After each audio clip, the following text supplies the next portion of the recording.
Hey everybody, this is Jennifer Pasalakis, and I wanted to show you guys exactly how to set up a group within your Facebook page for your customers. So first and foremost, I want to make sure that you guys know that most businesses, just like 31, follows Facebook rules, which is basically you are on Facebook to be social and not to sell. So in order to be, I guess, in compliance to do some selling, you need to do it behind closed doors in a customer group. This group is a group that you have set up, and your customers, your family, your friends, they have chosen to be a part of that with the expectation that you're going to be sharing your business. And so I wanted to show you guys kind of how to set it up and then give you some ideas on what you can do to ensure that it's successful. So the first thing that you'll see is I am on my I am on my personal Facebook page, and you're going to want to click on home at the top. So you can click on home. Now I'm doing this on a computer, not from a handheld device. If you look over on the left-hand side, you can see that there's groups. You can click on groups. When you do, it's going to bring up a list of all the groups that you are in. And one thing I would tell you guys is you definitely want to look at this every so often because sometimes you get added to groups that you don't want to be associated with. Sometimes you get added to groups that just are not of interest to you, and this is where you can kind of maintain it. But at the very top, there is a big green button that says Create Group. You're going to want to click on that. When you click on that, it's going to bring up kind of a informational page, and you want to name your group. And so I would suggest that you name your 31 Facebook customer group something such as Jennifer's Totes and Treats, or Jennifer's VIP page, or Totes and Treats by Jennifer. The one thing you do not want to do is put the name 31 in the name of your group. It's trademarked. You do not want to use that in your group.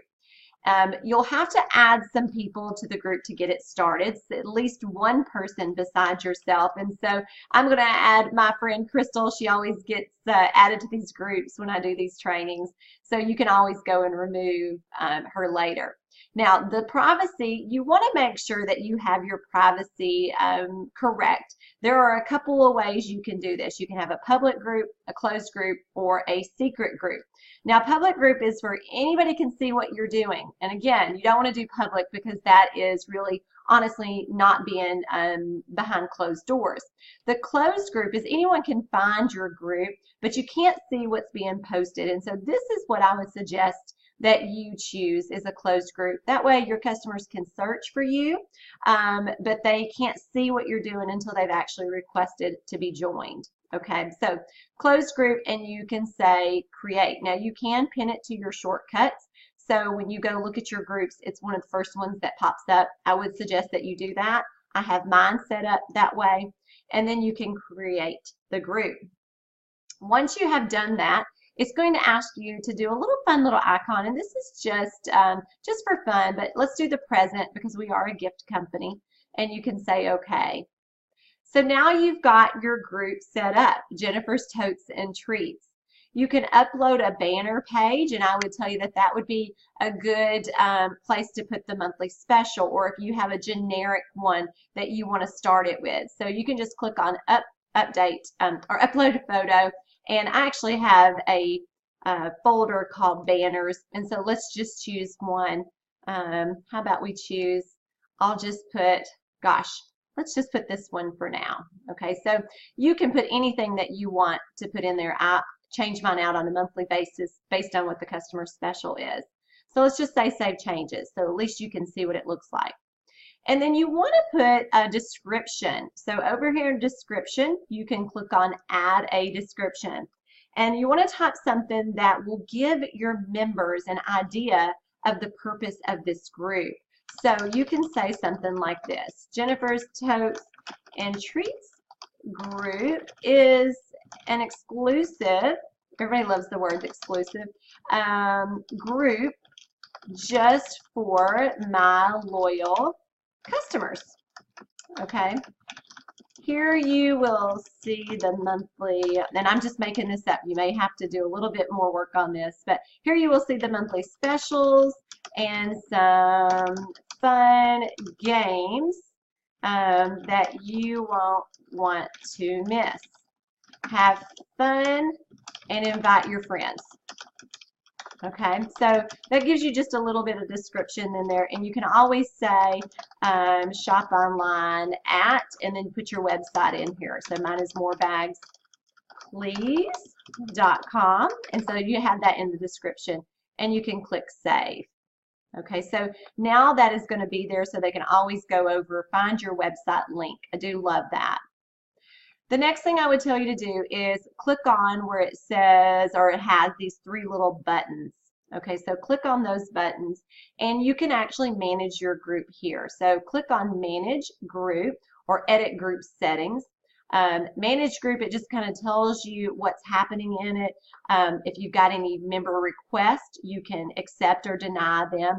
If you've got somebody that's just a little bit of a lurker or is providing some trouble, you can report those, or your members can report those. Okay, so let's go back. I just wanted you to see what that was in case you do have member requests. That's where you can see them. Let's go ahead and click on Edit Group Settings. Now this is kind of fun because this is where you get to actually rename your website. So the biggest thing in this is to customize your address. Right now it's a facebook.com/groups or / some sort of long number. Nobody's ever going to remember that. So let's just try to get Jennifer's totes and treats. So whatever you name yours, okay. Only after, okay, so we'll have to take out the, let's see if we can just get Jennifer's totes. See if we can get the, oh, it's already assigned. So see, this is good. You're getting to see. And let's do Jennifer's totes and treats. Oh, sorry, totes. I put the wrong thing in there. Totes and treats. Let's see if that's, oh, it's not taken. So I could say custom address. So you can customize that address. I don't want to do it. Maybe I want to take Jennifer's totes and treats one day. So I'm not going to take that, but you can customize it. And then you can see, if you guys will look up here at the top, once you do that and hit the refresh button, it'll say facebook.com/groups, Jennifer's totes and treats. It'll rename that for you. And so that'll be easier for you to give to your customers to post when you're sharing this group or to even put on your business supplies.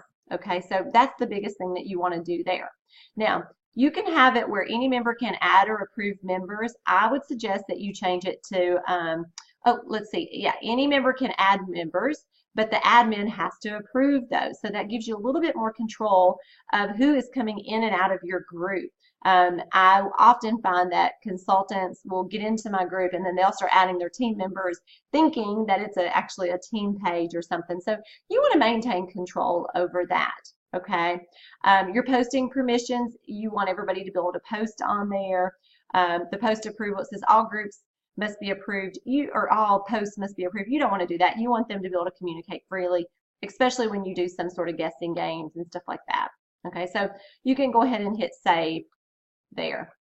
So it'll tell you that your changes have been saved. So I love, love, love when you have a Facebook group just exclusive for your customers, because this is a place that you can actually post the monthly specials in there. So let's say that you wanted to talk about one of the monthly specials this month. So let me pull up, let's see. How about we talk about let's talk about Tennessee. Okay, so I'm from Tennessee. So you can post things in here such as this. You can say, what state are you originally from? Did you know that 31 has all 50 states that can be embroidered, or something like that? That may not be a good one, but embroidered on your bags. Check out how I am representing my home state of Tennessee. Okay, so you can post something like that. And so that is a post that you can share something. However, what you can do in here now is you can, because it's it's behind a closed door, you can say shop online now at, you can actually share your website and still be in compliance with Facebook and 31. So I did that originally to show you guys, well, that's what you may would have had to post it on your personal page, but now because you're in a closed group, you can share your website, you can invite them to shop online, you can be a little bit more salesy in the aspect of sharing your page and sharing prices. Okay, so that just kind of gets you started. It gives you an idea. But what I love is that when you post things, always ask a question. Always ask a question so it does get the conversation started. And let's say the first people post what state they're from, then you could go design a bag with their state and comment on their comment. Okay, so that is how you set up a customer group. So I'm going to show you mine just for a minute so you guys can get an idea of what I post. So you can see I've got the current banner up here. This was something, and I use a lot of posts that I see other people post. I use a lot of ones that I originally make, but yesterday was Veterans Day, so I posted, Happy Veterans Day, and I'm asking them to comment on how long they've been in service. So you can see one of my customers and one of my friends posted. Okay, so everything that you post, you want to share with them how they can get that product. However, there's sometimes you just want to share Happy Veterans Day or Merry Christmas or something. So again, here is me asking them which one they like, and then there's me giving a website. Now here I posted a direct link to a party that I have open on my 31 website. Okay, so all right, guys, I hope that gives you an idea of why you want to set up a customer group, tells you exactly how to do it, and then gives you an idea for a couple of your first posts. All right, guys, I hope this helps.